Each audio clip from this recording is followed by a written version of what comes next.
Hey, and welcome back to the Orlando Science Center. I'm joined by Zach once again, and all throughout the month of January, we are highlighting health. And one of the things that helps me stay healthy is regulating my mind, taking some time off, maybe reading a book, or in this case, creating one. Exactly, yeah. So these are called zines, short for magazine, and it's a way for print media to make the most out of a single piece of paper. So basically, it's a complex fold where you end up creating 6 pages in a front and back cover, like so. And so we're going to go through step by step, making our own zines. We're going to use one of the oldest tools known to mankind. This is a bone folder. This was used by cave people about 5,000 years ago, and taking a piece of bone, flattening it out, helping fold our papyrus. So we want to get our first fold over hamburger style, and then we'll do one hot dog style. The long way. The long way. Exactly. Correct. Perfect. Woo! There goes the bone fold. The bone folder. Bones are durable, though. So Bones are durable. And then after we have our long ways fold, we're actually going to, almost like a paper airplane, fold those 2 flaps back to the edge. I'm going to do that on both sides. I'm going to fold it out. Get it nice and crisp.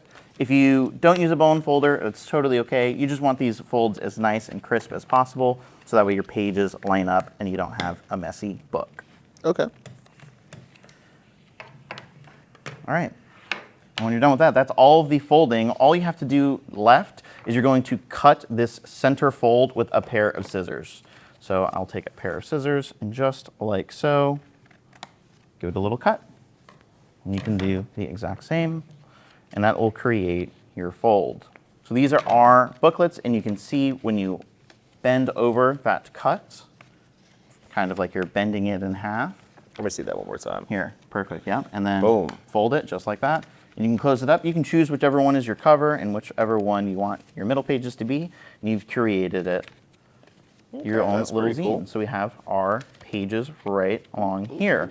And if you fold it the other way, you get a more traditional aspect ratio for your covers as well. So you can fold it whichever way you like, as long as you get that center cut in there and you're able to get your 6 pages. Okay. And so this is our letters from a Birmingham jail, and this kind of shows why zines were used. We can really maximize the information on a single piece of paper, and then if you fold it and cut it, you're able to distribute that information very easily. This was used a bunch of times after printing presses became very popular in like 1800s, and then used all the way throughout even to modern day. It was used a ton of times throughout history to just kind of share information and to create something, which is so important for our mental health and our stress relief, to kind of create something. So we will be creating these all month long in the Hive, presented by the Isaacs family. So come on down, you'll be able to make your own zines. It'll be a lot of fun. Awesome, and I hope to see you guys all rather soon.